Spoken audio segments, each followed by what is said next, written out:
Welcome to Backstage with Becca with special guest Jisel Soleil Ayon.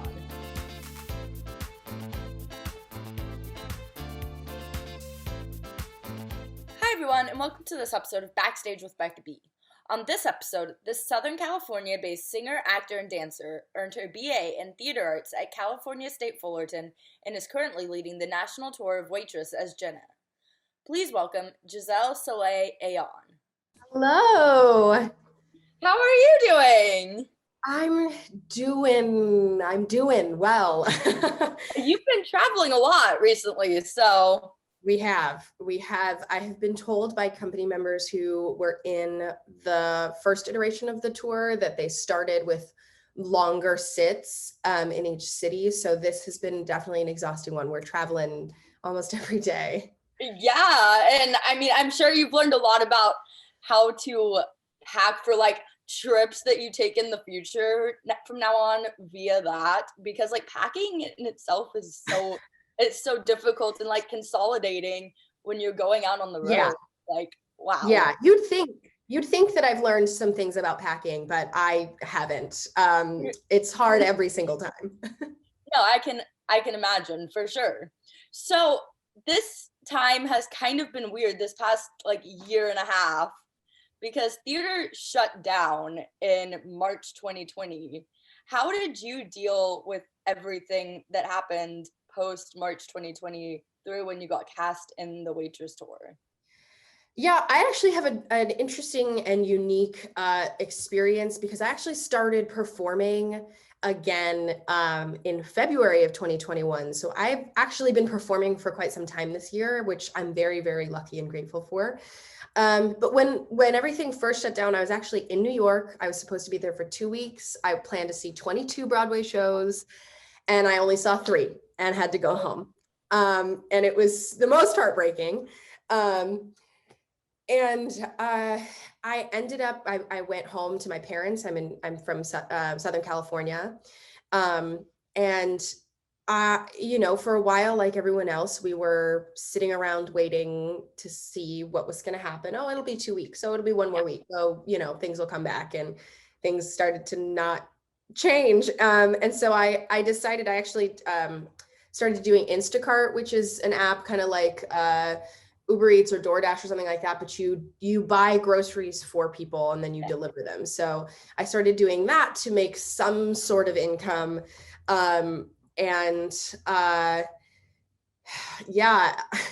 mean, doing that and trying to not lose hope that all was lost forever. But then I ended up, there was a drive-through event that happened in Southern California. It was an Elf on the Shelf drive-through experience. And I ended up doing that. And so it was very, very much like everyone was masked always. And the patrons only drove through and all of us were like outside of the cars, like that kind of thing. And so that kind of got me to do some other work. And then I auditioned there during that for a show in a company in Utah who was performing. Ooh. They were performing at 25% capacity and, master and rehearsals and stuff like that. But I got cast as Cosette in Les Mis and Sarah Brown in Guys and Dolls there. So I went and did that, and I was there in Utah for 7 months. I was there from beginning of February to middle of July. So you were there for like all the weather in Utah. Yes, I was there for pretty much every season of Utah. So you're like, got to bring my winter coat and also got to bring like all my summer outfits too. Exactly. Which, oh my gosh, talk about having a hard time packing. Yeah. Oh yeah. It was a car full because I drove a full car of stuff there, and I packed as much as I could fit in that car. Yes. I was going to say how creative people got over the pandemic with like what they started doing show-wise and like drive-throughs, for example. Like, I feel like the pandemic brought out a whole new creativeness in people that for sure.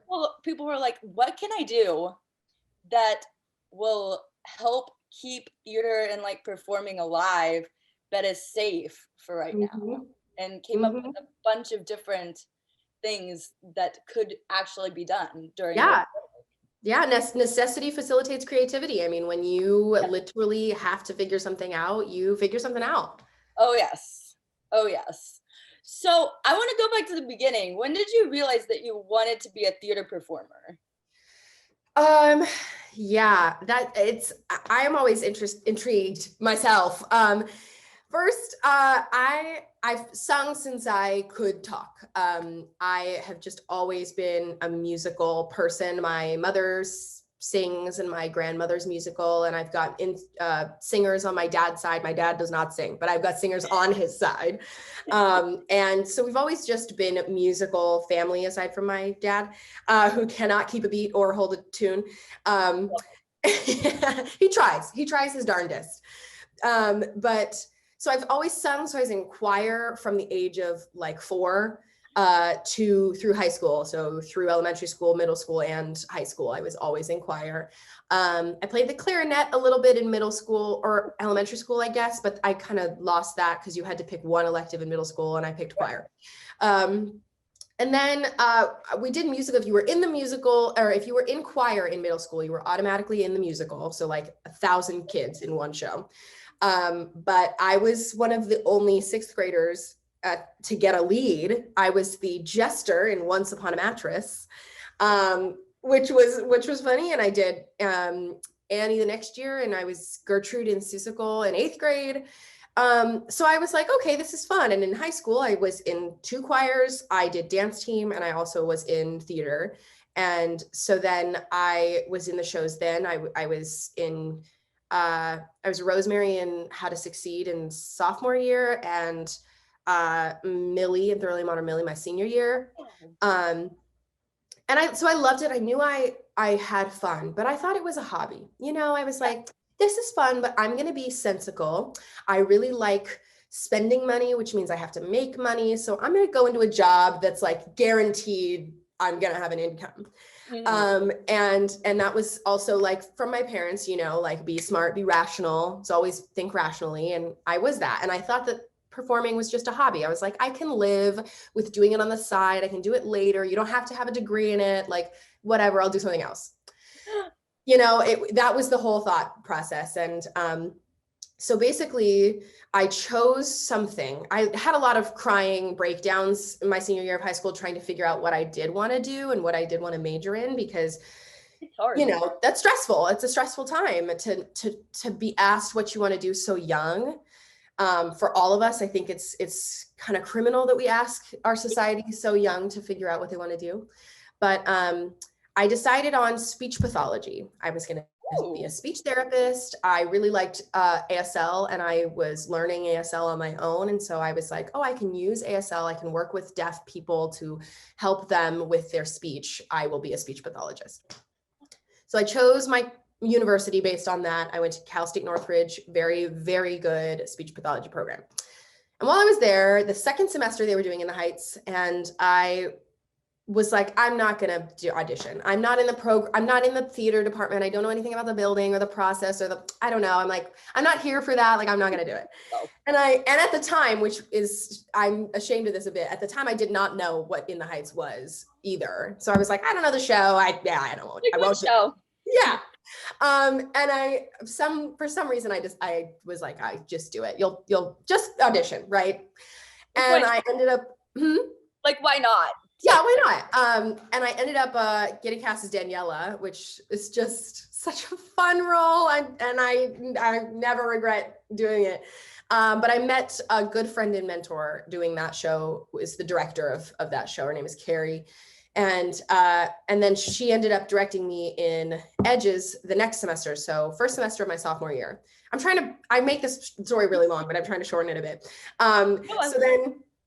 So then I did Edges, and during the process of Edges with the same director, I had a second advisement meeting with my speech pathology advisor. And for the second time, because he did this the first time, I left his office crying.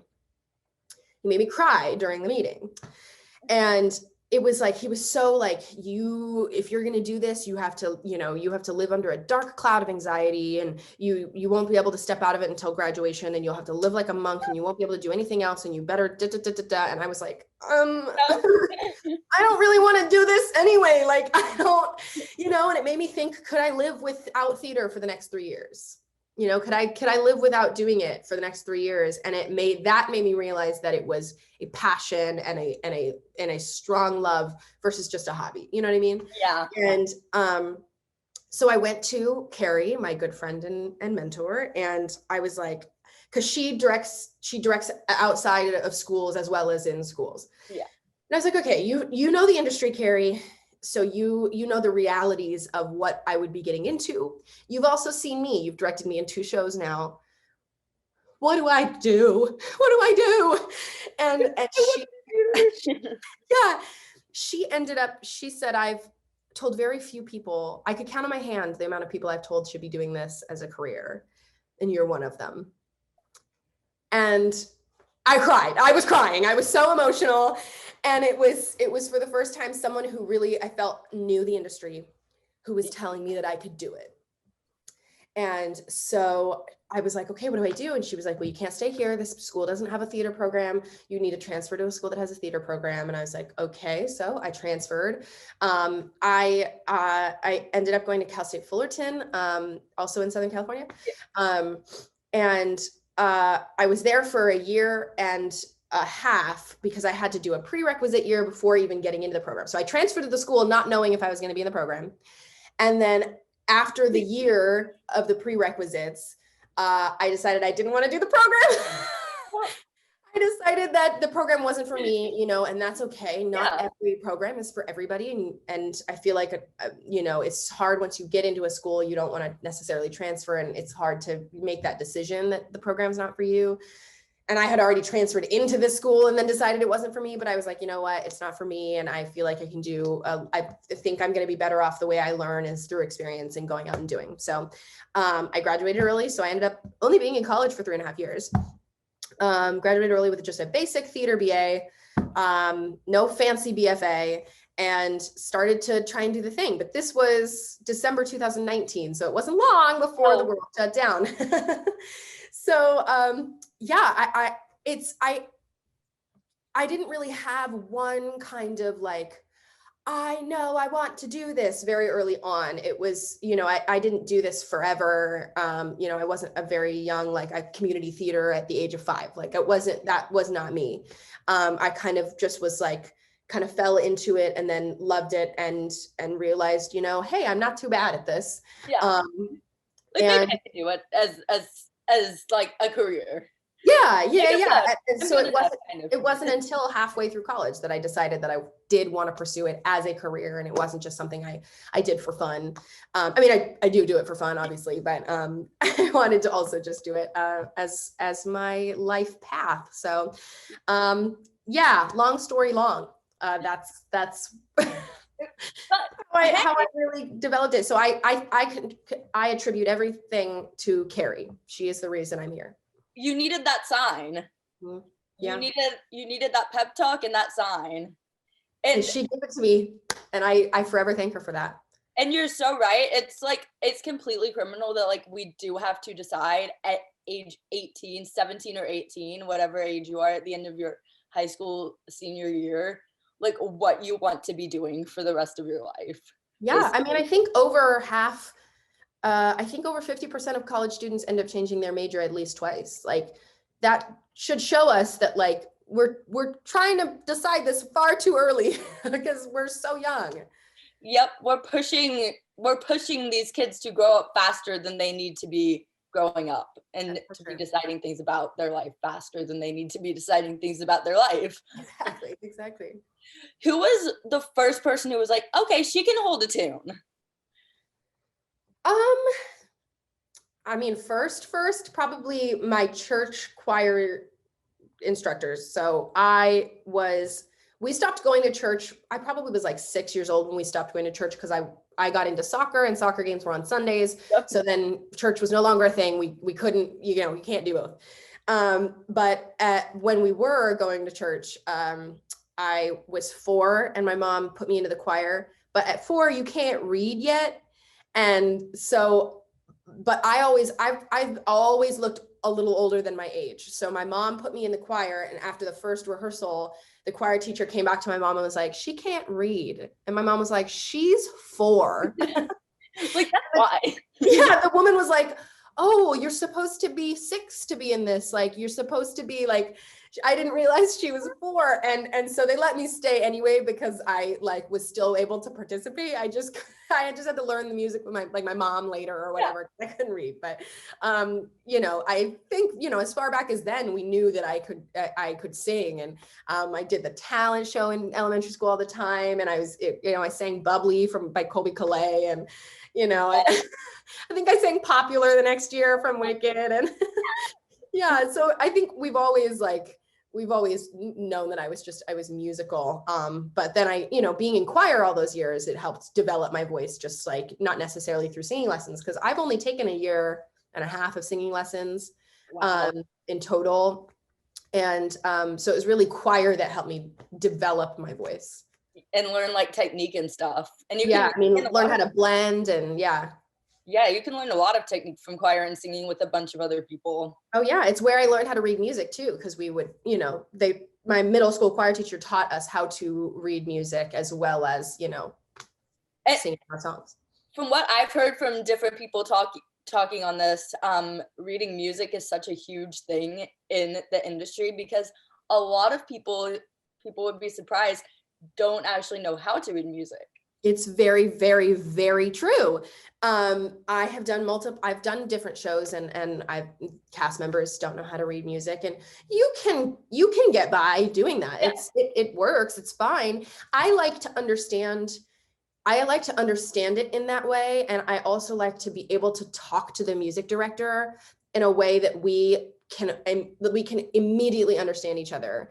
And they know that they can talk to me in their musical way, and I can understand it. And I want to be, you know what I mean? I want to be able to talk in their language. I don't want to have to make them explain it in a way, explain it in a different way. And so I really appreciate that, that aspect of like music rehearsals. It's part of the reason I love, it's such a beginning part of the process, and you don't come back to it. But when you're learning music for a show, I love that, because I like to see how much I can figure out myself, and and really be able to talk to the musicians like musicians. I love that.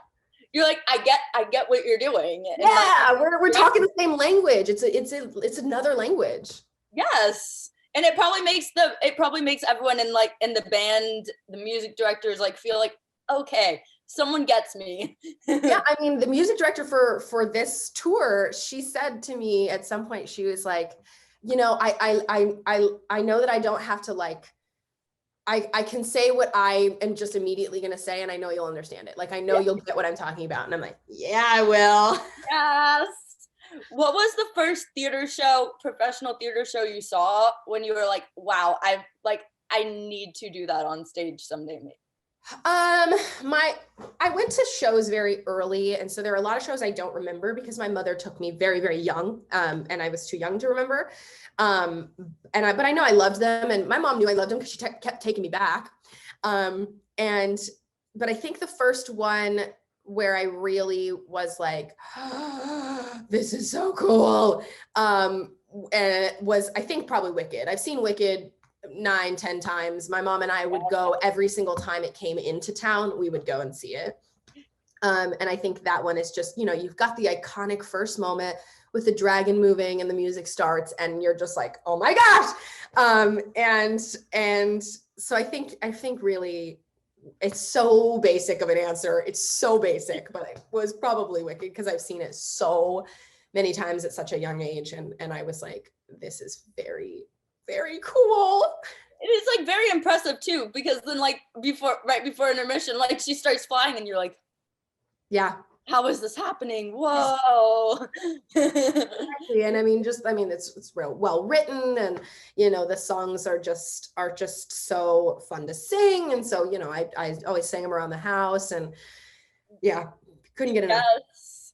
So I heard you mention dance. So you got involved in dance too. How is that like kind of how did you work on becoming a well-rounded theater performer while growing up?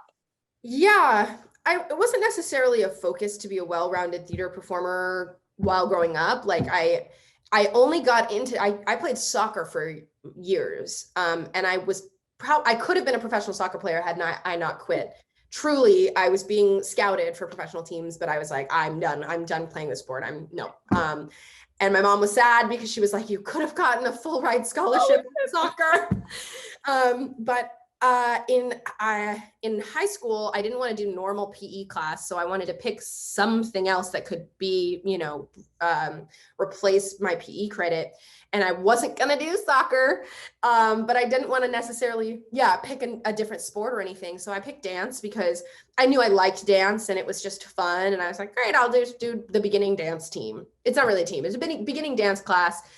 And I did the beginning dance year. And then there's an intermediate and an advanced team. And so that my sophomore year, I was like, why don't I just audition for the intermediate team and we'll see. And I don't really know. I'm not that great, but I'll try. And I made it in, mostly because I, one, am a good faker. I fake it till I make it. Okay. And, and two, I was a really good performer. Even if my technique wasn't all that great, I served, like I gave it to you. You were like entertained at least watching me dance. Whether I've never been able to, and still to this day, cannot kick my leg to my face. Like I've never been flexible. I've never been able to like turn for days, anything like that. I've always really floated on the fact that I perform when I give you face and I give you, all the stuff. So even I made it by senior year, I made it onto the advanced team, which shocked the crap out of me. But I was like, okay, we're here. And I had fun and we did cool things on the team, but I never thought after that necessarily that like, I was going to really use or not need, but like really use the dance skill because I was like, I'm a singer first, pretty much, singer and actor first. And then I haven't really been cast in dancey shows. Even though I love to dance, I have a lot of fun doing it. The one dance show I've really been cast in was Footloose, which is what I did right before I started rehearsals for Waitress. It was in August. And I was in the ensemble for that. And it was the most dancing I've done in years. and we were coming out of a pandemic. So I was so out of shape, and it was mostly hip hop, which I can do much better than like, ballet technique, but, yeah. Pop is so fast. I'm like, what? But yeah, so especially when I was taking dance classes before the pandemic, I was working on aerial silks and I was trying to do, I was taking a lot of hip hop classes, and stuff like that. And then the pandemic, happened. And, so I haven't, because I've done a lot of non-dance shows, I haven't necessarily kept up my dance as much as I'd like to, because I would want to do more. And when I finally eventually moved to New York, I'm going to be at Broadway Dance Center a whole lot, best believe. So in high school, it was more of a for fun thing. And I didn't necessarily use it in my performing a lot because I was in non-dance shows and in principal parts that, the ensemble danced and I didn't. Yeah, but I mean, still having that dance experience is another huge plus. Like, we talked about reading music being a plus, the dance experience, even though you're going after the singing roles, like that's also something people are going to be like, oh, so you can sing and you have some dance experience. Yes, I can speak that language too. Like I understand the terminology and all that stuff. And I can fake it till I make it. You might not realize that I'm not as good of a dancer as I really am.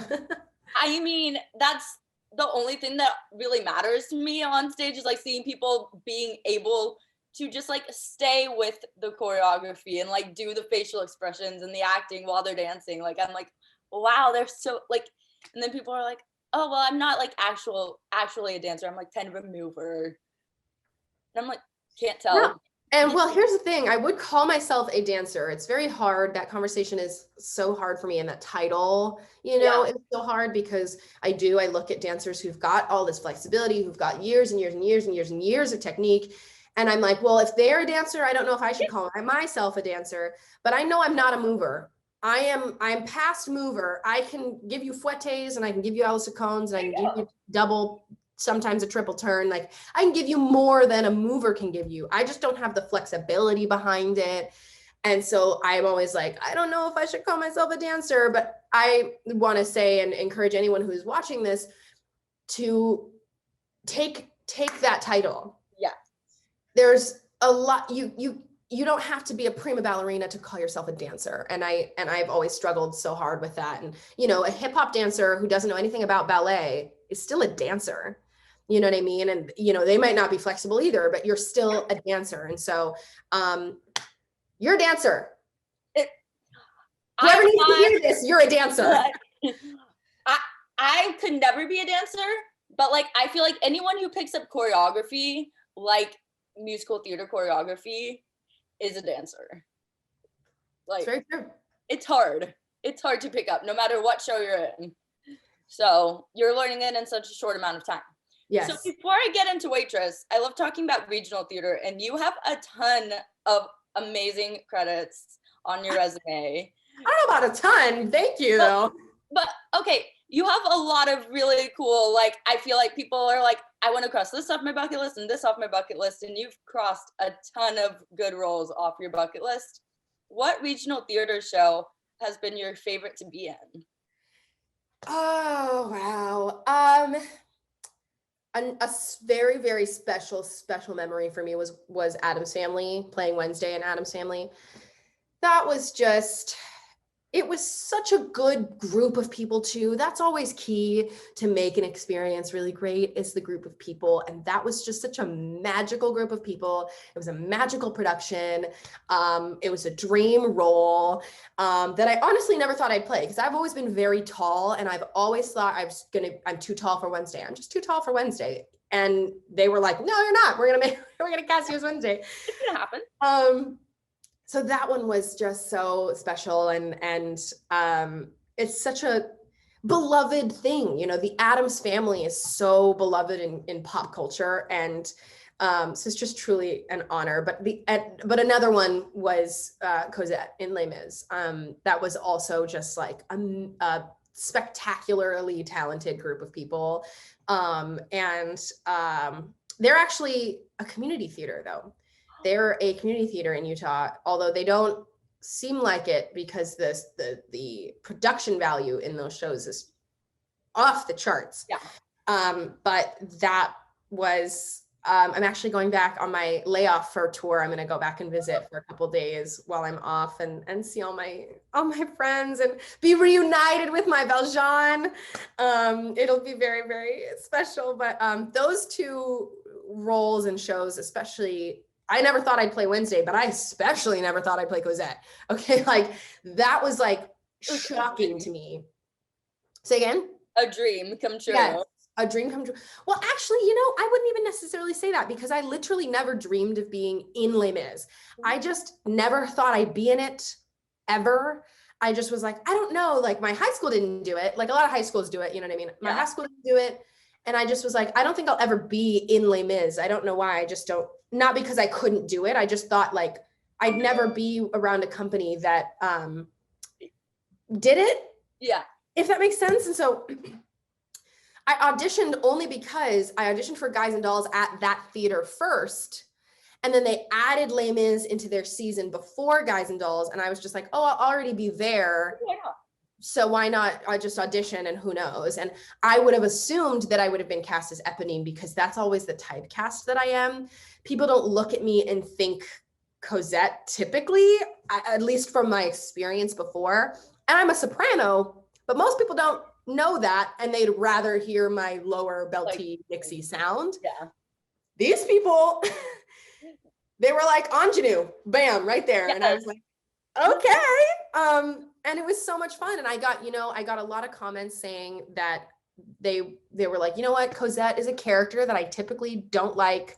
I don't like her and she's annoying and whatever, but you actually made me care about her. I was like, oh my gosh, that's important to me, because that means I wasn't just a pretty singer. I brought life to this character that only shows up for maybe 45 minutes of this 3-hour show. So that was really special to me. And actually a cast member in Waitress, he was like, I saw you as Cosette in Les Mis, because he's from Utah. And so I was like, it was kind of weird, you know, worlds clashing. The fact that I was working with someone who had seen me in that role was really crazy. We sat down and talked about it for a while. And well, now I want to see you do Cosette again, because like that's Les Mis is one of my like I can see it over and over again shows, and I like always want that. I'm more of an Eponine fan, obviously. Most people are. But like I always want to find like that extra, like I want to side with Cosette. Right. People typically side with Eponine, and people would come up to me saying, you know, normally I'm rooting for Eponine, and I was actually rooting for you. You made me confused. I was like, what? Yeah. Because normally you're like on my own crying, like I relate to Eponine so much. And people still did. Our Eponine was absolutely gorgeous, and obviously you're gonna get pulled. Your heartstrings are gonna get pulled. On my own. But people did end up saying, like, you know what? Like I was like, I'm glad that like he ended up. Not glad that he ended up with you versus Eponine, but I am happy that he ended up with you. Versus normally people are like, ugh, screw Cosette. Why didn't he end up with Eponine? And people understood why he ended up with Cosette, I guess. Yeah, it's not just like they looked at each other for 2 seconds and fell in love.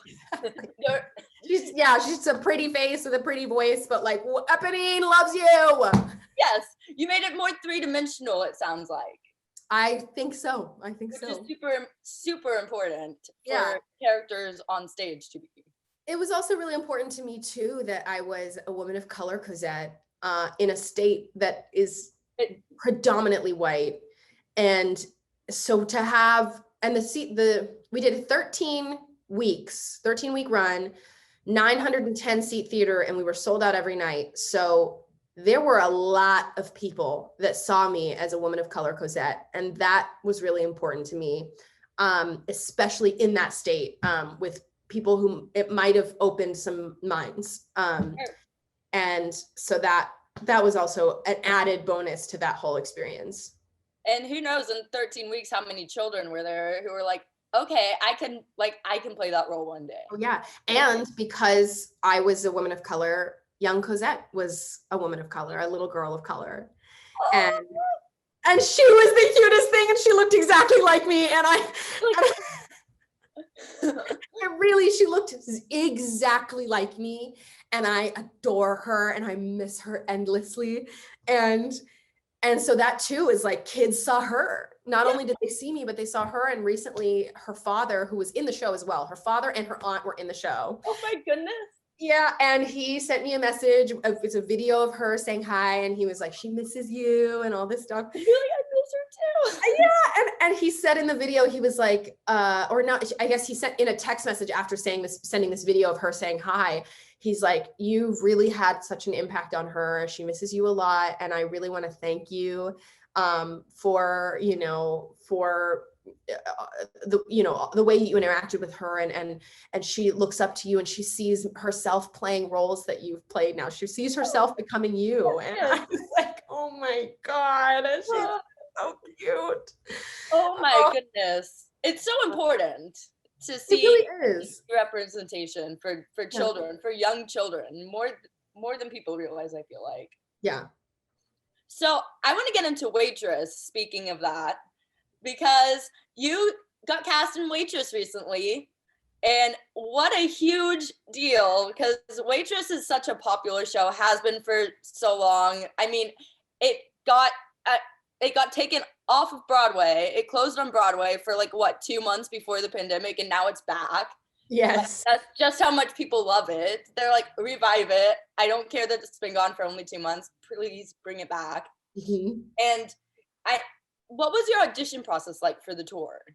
Yeah, this is always a funny story because I did not know. Getting the call that they were offering me Jenna was a surprise because I submitted first. I submitted a self-tape for ensemble understudy Jenna track. Ooh. And but because it was for understudying for Jenna, I sent in Jenna material. Yeah.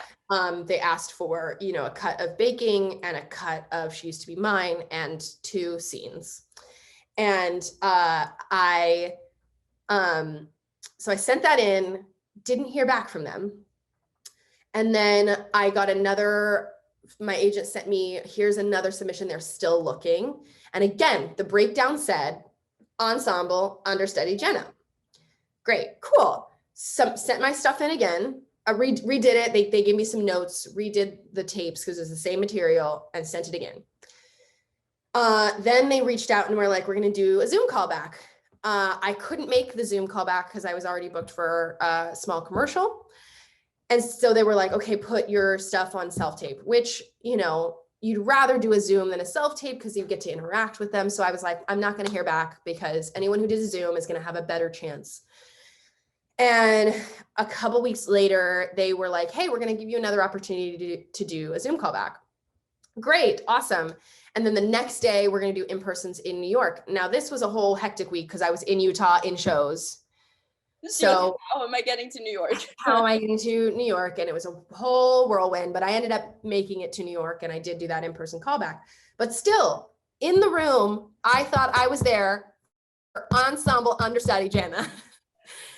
And it wasn't until I had a flicker of a thought that might be different, because before I went into the room, the assistant was like, here's who's behind the table, the director, the music director, and there's also the pomander who is going to be on the tour, David Sokolar, is in the room to read. And I was like, okay. That's kind of weird that they'd bring the pomander in for an ensemble callback, but okay. And I didn't think about it too much. And I did the callback, and then I left the callback and I called my mom and she was like, how was it? And I was like, it was good. The pomander was in the room, and that kind of made me think that they might be considering me for no, that's crazy. Okay, I'm going home. It was not even a thought really. And then I got the call from my agent, and he said, you got it. And I was like, oh my God, that's awesome. What's the track? Like, what track? And he said, Jenna. Okay, but what's the ensemble track? I was like, what? He was like, you're Jenna. I was like, this doesn't make any sense. I'm confused. And so it was a shock for so long. And even like, I had a month and a half, almost 2 months, I think, before starting rehearsals. And even like that whole time I was like, this is not real. And what is happening? Getting to rehearsal, it was like, this is not real. It still sometimes does not make sense that I'm here. But I'm so grateful. And so that's the funny thing. And I think that it helped though. I think it helped immensely that I did not think that I was going out for Jenna, because if I thought that, I would have put so much more pressure. I would have been so much more nervous. I would have tried to be what I think they wanted as Jenna instead of being myself, which is very important, right? They don't want to see you try and be someone else. They want to see you make the role your own. Yes. And I was able to do that because I was like, whatever, I'm ensemble. And like, I would step in for Jenna if they needed. And they're only making me sing Jenna stuff because I would be the understudy, yada, yada. So it was this turn of events that just ended up, I think, all working out in my favor. And I'm so grateful, but it's one of the reasons why, like, I think the tour will close and I still won't believe that I was Jenna. I love because your reaction even now is so genuine. You're like, is this a dream? Like, was someone pinch me? Truly, every single day I step on that stage and I wait for the curtain to go up and the sugar butter flower loop starts and I am about to start What's Inside. And every show, I still am surprised I'm there. It's like, what's happening? It's magical, and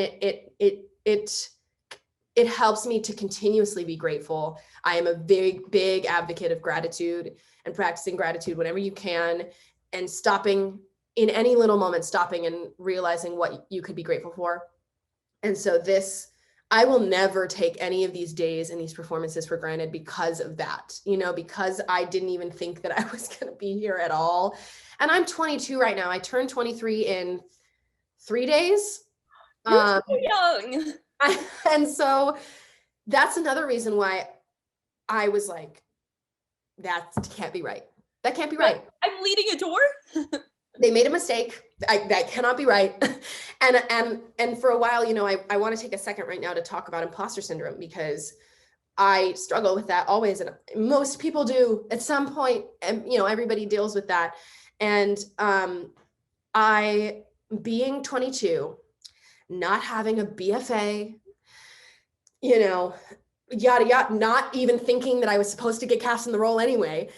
It was just things on things where I was like, I'm not supposed to be here. I'm not supposed to be, this doesn't make sense. They've made the wrong decision. I'm going to get there, and after a week of rehearsal, they're going to fire me. Like I legitimately thought for the whole month and a half to 2 months before I got to rehearsal, I thought I was going to get fired because they were going to see it and be like, we made the wrong decision, and fire me. Legitimately those, and I'm sure people who have seen me do the show and will have seen me do the show are going to think that that's crazy, because I don't do a half bad job. I do a pretty good job at this role, but it's true. I legitimately thought I was gonna be fired. And I have friends when I was in Footloose, because that was what I did right before, and they all can attest to how much I swore I was going to be fired, and panicked and worried and obviously hid all of that during rehearsals, but like still I was like, I'm not making the right decisions, and I'm not, I'm not what they want. I'm not doing what they want. And that's all crazy. It's all voices in my head, but it's so real, and it's so valid for people to think that, but you've got to think past it, and not let those thoughts control you, and not let those thoughts get too out of control, because you're there for a reason. And my friends had to remind me, like, a whole table of people made this decision. A whole creative team of people made this decision. And I don't have to have, a bunch of training that I think I'm supposed to have. I think I'm supposed to have a master's from Yale, and I don't. And so I'm like, oh, I'm not as good because I don't. And that's not, necessarily true. So it's wild. It's still wild. It'll never not be wild to me that I'm here. And I'm just so grateful to be here. It's truly, like, I'm in a position that so many people would want to be in. And well, you're inspiring people. Thank you. I hope so. I hope I can, and again, the whole woman of color as Jenna, yes. Like, that's another thing that's super important to me. And somebody was like, hey, one of my friends was like, I want you to really, like, I need you to know the gravity of it, because you're going to brush it off because you're humble and you're not, you're going to be like, oh, it's whatever. It's not. But they're like, you need to know the weight of you as a woman of color being Jenna and telling her story around the country. And it's not lost on me. And it got a huge reaction when it was announced. What was your initial, like, when you were announced officially as Jenna for the tour, what was your reaction to theater fans' reactions? Because, like, Broadway World announced it, Playbill announced it, and it got, like, I saw so many people talking about, like, wow, this is amazing. This is so good. Yeah, I got a lot of love from my friends and people in my circle that I knew. So just on my social media alone, my personal Facebook and my personal Instagram, I got over 1,500 comments on my stuff. So I never read anything, that was commented under the Playbill's post or under Broadway World's post, because I was so consumed with the love and support that I was getting from people I knew. And that was, that meant the world. So I don't really know, like, what people were saying, and I didn't really see those things. But just my own friends, reaching out and supporting was just, it meant a lot. And people I didn't know who ended up commenting on my pages were also very, very supportive. So it's again, still hard to wrap my head around.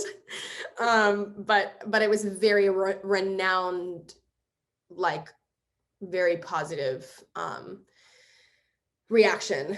And I felt very loved and very supported, and it made me very emotional. I was crying reading all stuff. I called my mom and I was like, you made this, and thank you for making this, because I don't, I'm where I am and who I am because of you. And so it was an emotional time.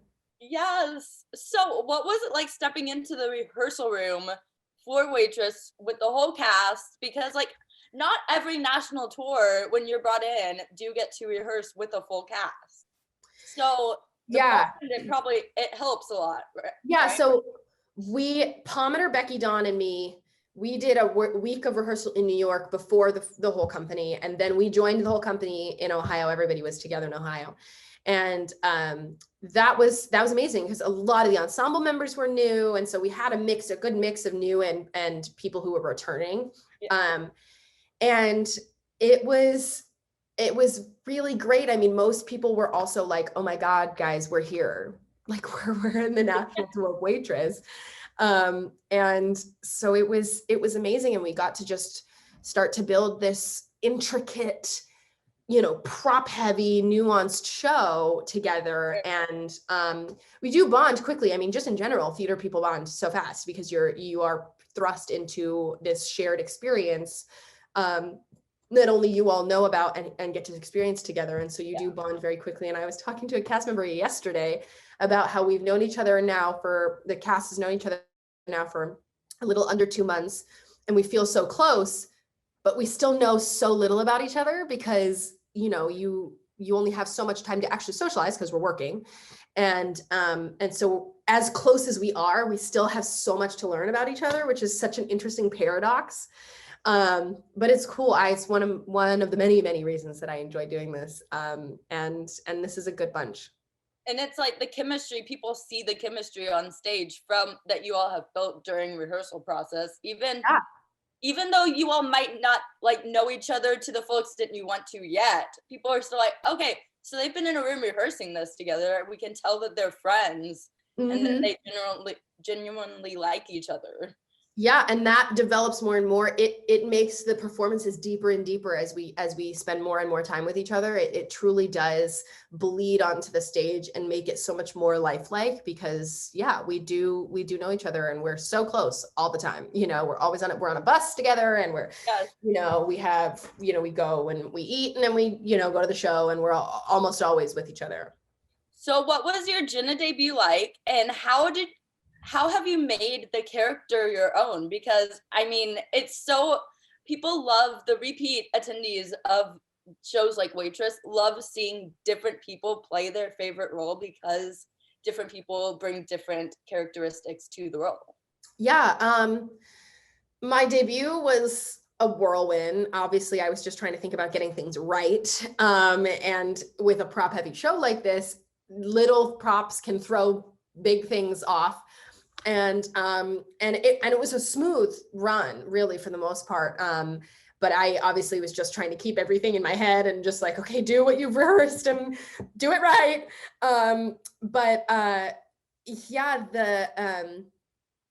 That was while it was a whirlwind, it was very magical. My parents came for opening, and the audience loved it. And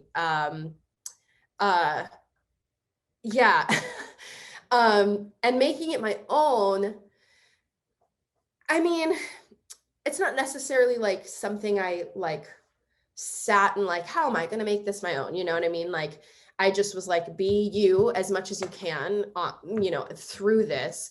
Obviously, you have an accent that's not yours, and you're saying words that you don't say or you haven't said. But I'm a relatively sarcastic, sassy person. And so I think, and granted, I saw the first national tour, and I don't remember who it was because it was years ago. And I saw Sarah when I was in New York for that week of rehearsals. The company bought tickets for us to see the show. So I've seen Sarah do it, and I saw it years ago, but I really don't remember much about that performance, the specifics about that performance. So I wouldn't know if it's accurate for me to say that I'm a sassier version than the average, the people who have played Jenna before. But I know I'm definitely kind of, I give some eye rolls, and I definitely am a little feisty. Yeah, I think that's definitely where I kind of, come out in the role. And the other, well, this is turning into me kind of saying what I just relate to as Jenna, because I think when you find what you relate to in the character, that's how you're, bringing more of yourself. And another thing is the friendships, the friendship between Becky and Dawn. I value friendships so much. I value people so much that, like the scene before Soft Place to Land, where we're gabbing, we're talking about, our lives, and we go into this song talking about dreams, and that's, and even the scene afterwards, you made me almost pretty, you're beautiful. Like, that's something that, like, Gisele would say that, Gisele would fight for her friend to see herself as beautiful. And Gisele would take care of herself, her friends, like they do in that show. And so that's another way that, like, I really come out is when I'm really trying to boost my friends up, when I'm trying to boost Becky and Dawn up, that's very much Gisele. So it's kind of like you're kind of blending yourself in with this character. And I mean, I think that's a really good way theater performers can make characters like their own, because like everyone's so different that it's like you're never gonna see someone play the role exactly the same way, because no one's like a past Jenna. Mm-hmm. Yeah. Like, it's truly, it's like, I don't look at it as like, how am I gonna be Jenna? How am I gonna be Gisele as Jenna? I more think of it as, how is Gisele Jenna? Yeah. Like, if I were to do the show and I was being called Gisele the whole show, it'd be the same thing. Do you know what I mean? Like, I'm saying these lines and I'm in these circumstances, but I'm Gisele in these circumstances. Do you know what I mean? Yep. You're like throw myself in. What would I do? Yeah, it's not like I am playing a character. I'm just Gisele in these circumstances, and I happen to be called Jenna. Yes. So I want to talk about touring and keeping like vocals healthy, because while you're like, how many different cities have you gone to so far, and how many weeks? You've been to a lot of cities. I know we've done 20 shows, I think, but we've been to Columbus, Georgia, and Birmingham, Alabama, and New Philadelphia, Ohio, and Akron, Ohio, and we were in Springfield, and we were in Huntington, and we were in, I don't know. Like, so many. Yeah, at least 10 right now, I think. I cannot keep track of it. It doesn't even, feels like we've been doing this for years already, honestly. We're all like, how have we only done 20 shows? We've been at this for decades. Right. So, I mean, you're singing songs like She Used to Be Mine, What Bacon Could Do. Like, they're not easy songs to sing. How do you stay healthy while traveling and performing in multiple shows a week? Yeah. Well, the one thing I'm not doing well is eating well. And the whole company will tell you that's very, very hard to do on tour, is eating healthy, finding healthy options, because you're oftentimes, we make these rest stops or lunch stops in between long bus drives, but those are typically in a very small town where there's very, like, we have Panera so often. We love Panera, but we're so sick of Panera because we always have Panera because it's typically the healthiest option around. And even then it's like, you know, it's hard for us to find fresh fruits and vegetables and stuff like that. And so it's been very difficult, and I have not been doing a good job eating well because it's hard. But what I do, I drink a lot of tea, so much tea.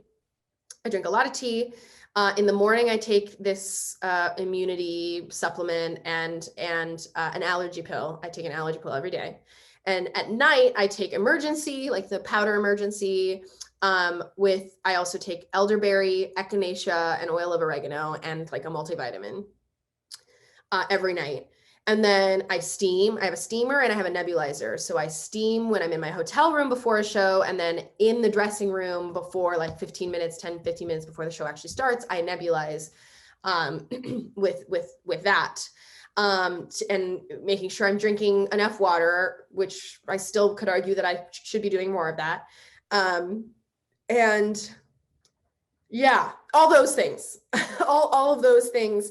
Vitamins, tea, you know, hydrating with steam and water.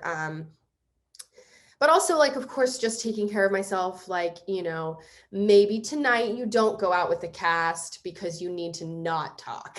Yeah. You know, or some travel bus days, you know, someone tries to talk to me and I'm like, and they're great, cool. You know, they know that I'm, you know, taking care of myself. And so we've got an 8-hour bus day and there's no reason why I need to be talking. So, you know, making sure that I find those times where I'm vocal resting and, you know, I don't drink coffee already, which is good, but, you know, yeah. How? I know my cast, I have a boundless amount of energy to them because they're like, you don't drink coffee and you're still this chipper. And I don't understand. How?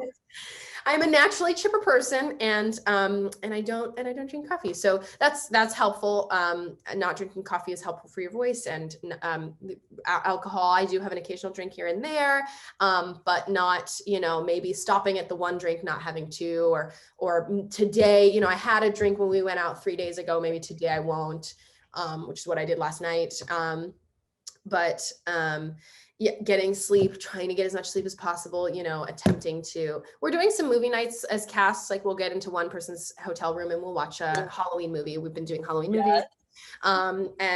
I probably should have sat out on a couple of those because we were up for, you know, later than I should have been, but trying to make his best decisions. Obviously, you know, FOMO comes in and you want to hang out with your cast, but sometimes you got to make the smart decision. So all of that combined is the ways that I take care of myself, that one can take care of themselves. And then obviously, you know, correct singing technique and making sure that you're not pushing. It's very easy to sing it healthily in rehearsal and then get onto the stage in front of an audience and then want to push because you're adrenaline and you're in front of an audience. But keeping track of that and making sure that I'm not pushing just because I'm in front of an audience and stuff like that. But yeah, I mean, we've only done two show days so far. We have 2 coming up tomorrow and the next day, are two show days in a row, which that will have been a first so far. So we'll see how I fare. But those 2 show days were pretty good. And I think I've done a pretty good job. Also, my cast just thinks I have boundless energy and they think I'm made of steel. They're like, I don't know how they're surprised I have not called out yet. With all of these one-nighters and the amount of travel that we've done, it's been very, very exhausting, but I'm doing it, I guess. Oh my God. I was looking at your tour schedule and I was like, so much respect, because how are they doing this? Yeah. And like, you all are also bringing the show to a number of smaller cities that maybe don't get these tour stops normally. So you all get to take theater to places where people aren't normally seeing professional shows done. Yeah, it's very cool. We're happy about that, because especially a show like this, you know, we want everybody to see this show. Yes. So why do you think after all these years that Waitress is as popular as it is still? Yeah. It's such a show. It's got so much heart in it, and not just in a way of like, this is a, they get together, they fall in love and happy ever after, obviously people are gonna, it's a happy, that's happy-go-lucky and people are gonna love that. But this brings heart in a way that's like real. It brings you down into some, really dark places, but then it lifts you back up, and which makes the lift up so, rewarding as well. But you can find, I think that everyone can find themselves in so many little parts of the show. And that's, I think, when a show really does well is when people can see themselves as humans in the characters. And I think this show does a really good job of that. And Sarah Bareilles kills it with the music, just slays it. And I told her this, because I did get to meet her, and I told her, I'm like, I'm sure you did a good job with this music, but you did a really great job with this music.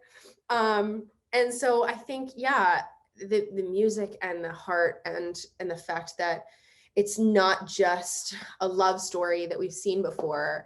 I've told this to people, but like it is, and we've talked about this with my director, it is a love story between friends.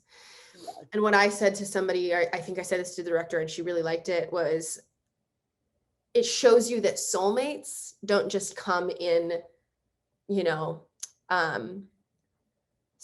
loving, like, partner, what am I trying to say? Do you know what I mean? Like, it's not just boyfriend and girlfriend, husband and wife, wife and wife, husband and husband. It's not just that. And I don't believe we only have one soulmate. I think that friends can be soulmates. And this show shows that. And this shows that, she realizes she has soulmates in Becky and Dawn. They create this community together. I also really love, it's like, it takes a community. This shows a show that shows you that it really does take a village. And I think all of those things people can relate to, and people enjoy, Yeah, it does show, like, all the scenes basically do show you that it does take, like, it takes multiple people to accomplish, like, you need to have people who stick by you. Exactly. To be confident in life sometimes. Like, obviously self-confidence is hard to find, and like but especially if you don't have good people surrounding you. But like, Jenna has good people surrounding her in such brutal, tough times in her life, which, like, I feel like really helps along her journey. Yeah. And I feel like in She Used to Be Mine, she says she is broken and won't ask for help. She realizes that. And I think the moment she accepts the help that she's being given is when everything turns around for her. Yes. What's your favorite song to sing in the show? To sing? Ooh. I think Soft Place has become a really,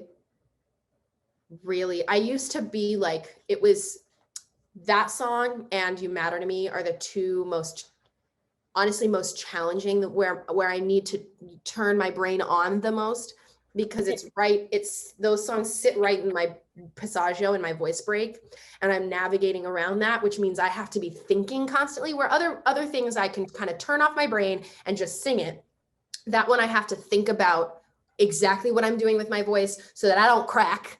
And so it used to be like, okay, here we go, Soft Place. Like, let's see if, I'm gonna like the sound that I'm producing. But I think it has turned into a really cool challenge, and the fact that it's also soft, it's you're doing that balancing, and also singing softly is already harder. And so I think the challenge has become really fun, and it's also just such a beautiful, beautiful moment between friends. And yeah, I'm gonna say Soft Place, but they're all so fun, especially just with the different people. Our Dr. Palmer is a gem to perform with, and obviously She Used to Be Mine is such a, yeah. I mean, but I feel like people get to like watch you and your amazing vocal control on stage, it's Jenna, because like as it's hard to go and sing soft after you're singing like songs like What Bacon Can Do and like having those belting moments. She Used to Be Mine even has the belting moments. Like Bad Idea is so fast paced.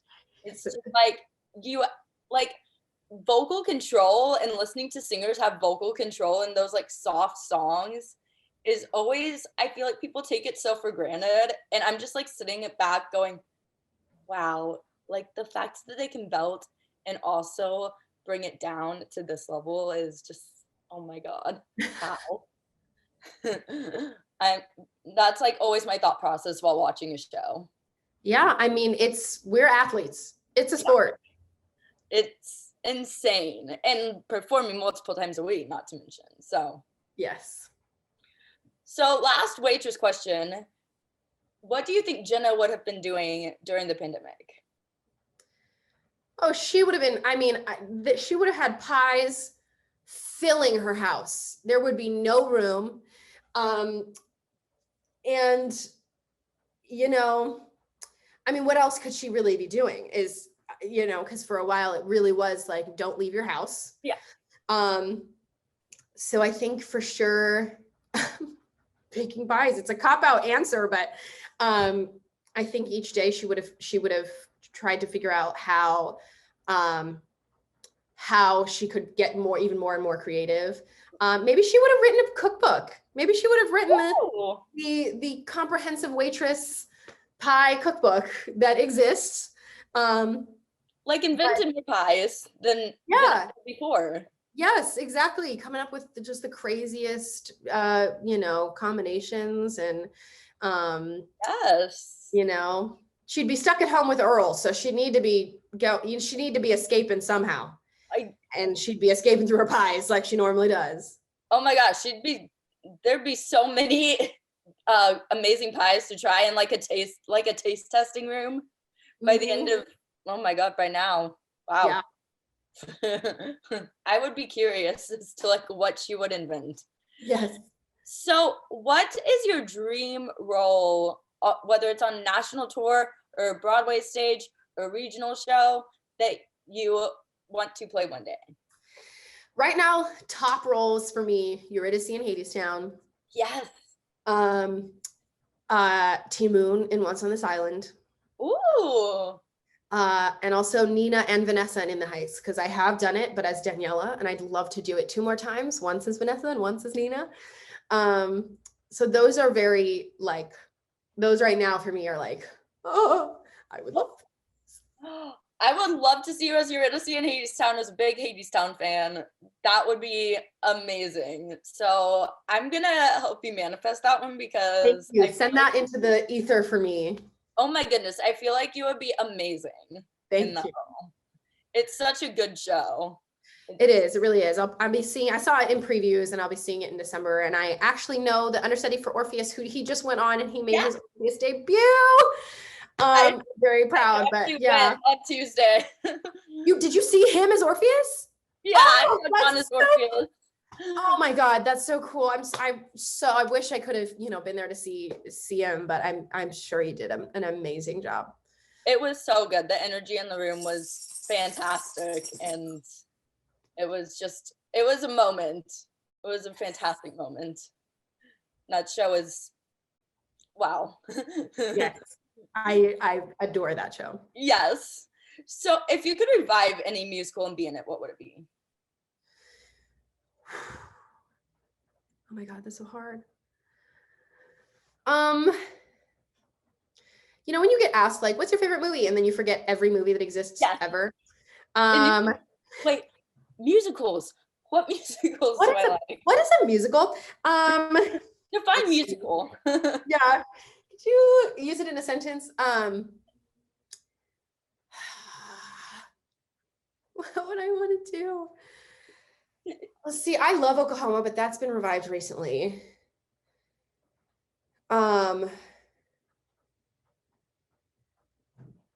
Literally. I feel like Oklahoma, like, that could work, especially since it's going out on tours soon. Yeah.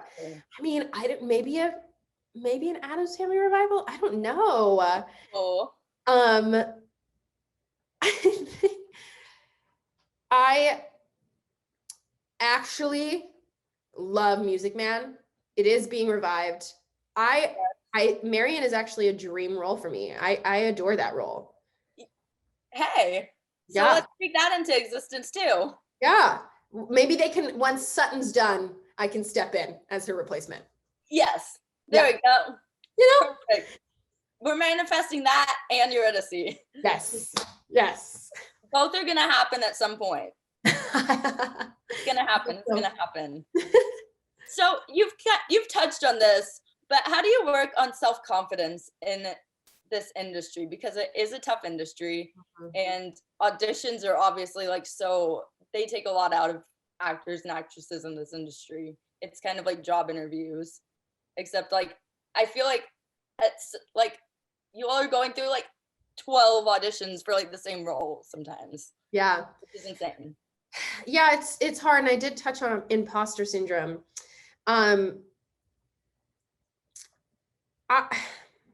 It's obviously going to be different for everybody. But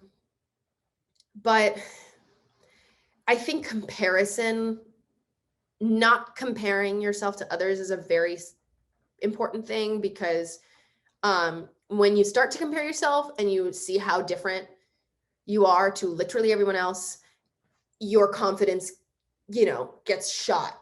And so I think the more you avoid comparison, the more you can avoid a way that your confidence plummets, which obviously is much easier said than done. But remembering that no one career is the same. Like there is no A plus B you get to see there. It's not like if you do this, you will get here. If you look at every actor's story, they're all different. And so when you start to compare, you're like, oh, well, and you get so self-conscious about it. So I think that trying to start nipping things in the bud that end up to self-consciousness and lead to a lack of confidence is where like the focus maybe should be, versus like, how do I just be more confident? Well, how do you do that? So just looking at the things that cause a lack of confidence and starting there, right? Like anytime you catch yourself comparing, stop it, cut it out, nip it in the bud.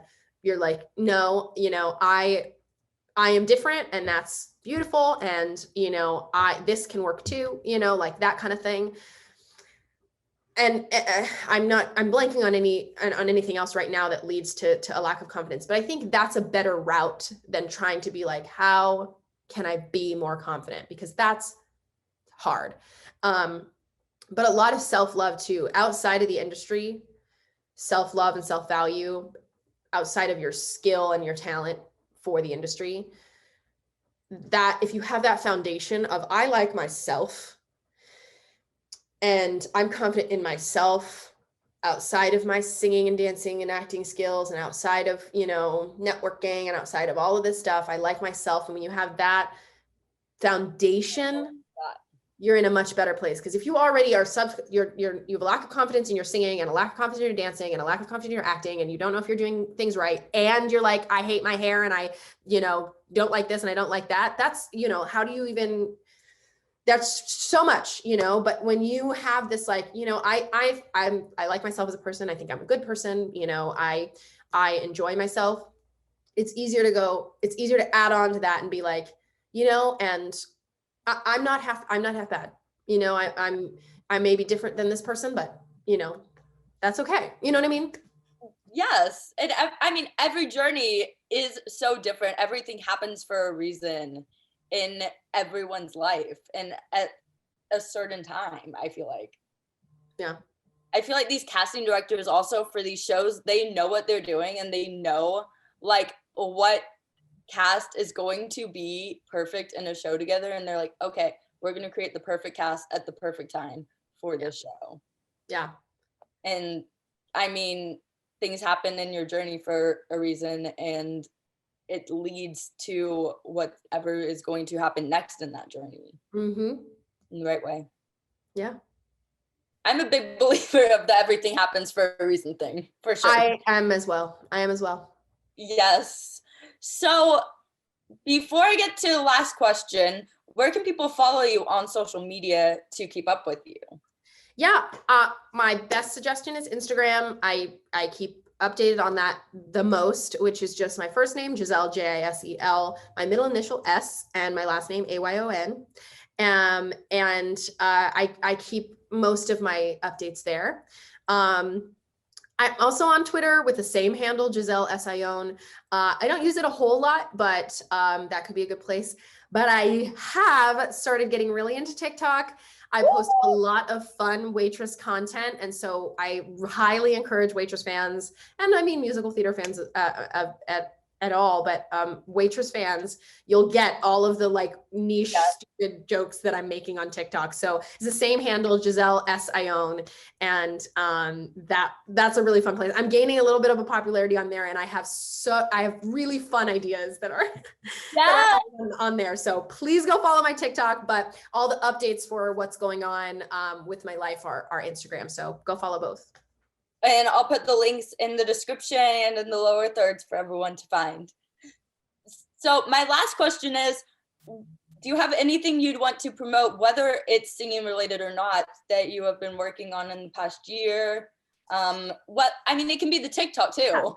Yes, I seriously want this TikTok thing to grow a lot, but so go follow TikTok. But I actually want to talk about, it's not like really out there yet, but this will be the first time I'm really talking about it, other than with my cast with, concepts. I am going to start, because I like to craft and I kind of like to paint, and I do cross stitching and stuff like that. And I had this, might I say, brilliant idea with the help of one of my fellow cast members, Kelly. I am going to be creating art and auctioning it off for charities. 50% of the proceeds would go to a charity. And I'm going to be picking multiple different ones, things that kind of relate to Waitress. So food banks and women's shelters, domestic abuse shelters, and things that kind of we talk about in the show. And young African-American artists, things that are important to me and important to the show. And so I am going to be advertising that on my TikTok and my Instagram. So definitely go follow those for those updates. But I'm going to be starting to do that. And I'm going to start off with a cross stitch and a couple, I think 1 or 2 cross stitches. And so you would get that art made by me. You would get a personalized note with a thank you. And if I can get a receipt, not everybody gives receipts, but if I can get a receipt from that charity, you get the receipt for the donation that was made from the proceeds of that. So that's something I'm going to start doing soon. And I'm hoping to continue to do it multiple times. I'm hoping to kind of develop it, maybe get other cast members who also make art.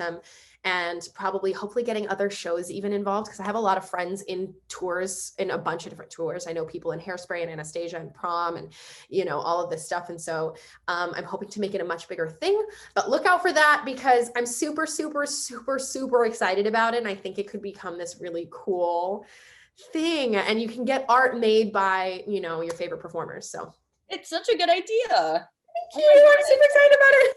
Oh my goodness. When you have like more information, more links and stuff, definitely let me know, and I'm going to add them to the description. But for now, I'll put like your social media. So yes, that's where the information will be first, but I will definitely reach out to you and let you know. Perfect. Well, thank you so much for joining me on this.